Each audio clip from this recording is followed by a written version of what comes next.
जादुई दूध वाली बकरी। रामगढ़ नाम के गांव में सेठ धनीराम के पास बहुत सारी बकरियां थीं। धनीराम के कर्ज में मोहन और उसका परिवार सालों से धनीराम की बकरियां चराने का काम करता था। मोहन के घर में उसकी पत्नी और उसकी बेटी नंदनी थे। नंदनी को जानवरों से बहुत प्यार था। वो पूरा पूरा दिन उन बकरियों के साथ खेलती कूदती और उनके साथ बातें करती। चलो चलो, सारी की सारी बकरियां चरने चलो। सारी बकरियां अपने निवास से निकल के चरने को बाहर आ जाती हैं। वहीं एक बकरी बैठी रह जाती है। नंदनी उसके पास जाती है। हैं? प्यारी, तुम्हें क्या हुआ है? तुम बाहर क्यों नहीं आ रही हो? नंदनी मालिक के पास आती है और उसे प्यारी के बारे में बताती है। सेठ प्यारी को देखने आता है।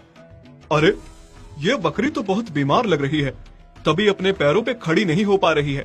अब इससे मुझे कोई फायदा नहीं है। मैं कल ही इसे कसाई को बेच दूंगा, जिससे मुझे 4 पैसे तो आ जाएंगे। अगर ऐसे ही यहाँ पर मर गई तो मेरा तो नुकसान ही हो जाएगा। सेठ की ये बातें सुनकर नंदनी को बहुत दुख होता है। वो प्यारी को गले लगा लेती है।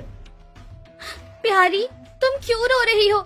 चिंता ना करो, मैं तुमसे वादा करती हूँ, तुम्हें कुछ नहीं होने दूंगी। क्या हुआ बेटा? जब से बकरियां चरा के आई हो, दुखी लग रही हो, खाना भी नहीं खा रही हो। बताओ मुझे, क्या हुआ है? माँ, मालिक ठीक नहीं कर रहे हैं प्यारी के साथ। मैं उससे बहुत प्यार करती हूँ माँ, उसे कुछ नहीं होने दूंगी।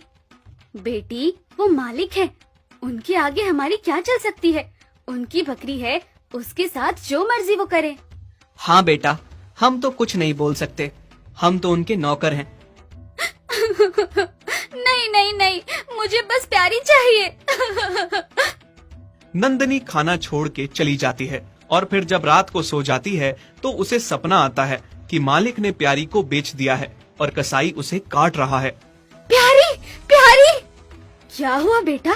तुमने कोई भयानक सपना देखा क्या? हाँ माँ, बहुत भयानक। माँ, मुझे प्यारी चाहिए। मालिक सुबह होते ही उसे कसाई को बेच देंगे। मैं ऐसा नहीं होने दूंगी माँ, और मैंने उसके साथ वादा किया है, उसे कुछ नहीं होने दूंगी। मालिक, मेहरबानी करके आप इस बकरी को कसाई को ना बेचे। ये बकरी आप हमें दे दें। हाँ मालिक, और रही पैसों की बात, तो मैं 1 साल लगा के थोड़े थोड़े करके आपके पैसे दे दूंगा। हाँ ठीक है, वैसे भी इस बीमार बकरी का मैं करूँगा ही क्या। बस इतना ध्यान रहे मोहन, समय समय पर पैसे दे देना। ठीक है मालिक, आप चिंता ना करें। मोहन और उसकी पत्नी जैसे ही प्यारी को घर लाते हैं, नंदिनी के चेहरे पर खुशी की लहर दौड़ पड़ती है और प्यारी को आके गले से लगा लेती है। ओह प्यारी, आ गई तुम। अब मैं तुम्हारा खूब ध्यान रखूंगी, तुम जल्दी ठीक हो जाओगी।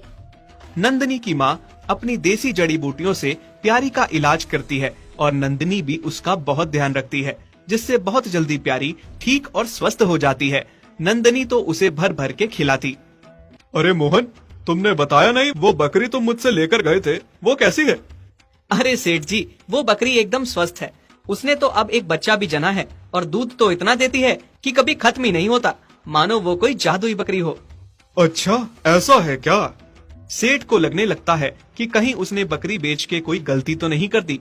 उसे बकरी का लालच आ जाता है और वो मोहन के आगे शर्त रख देता है कि वो सुबह तक उसे सारे पैसे लौटा दे, नहीं तो वो बकरी वापस ले जाएगा।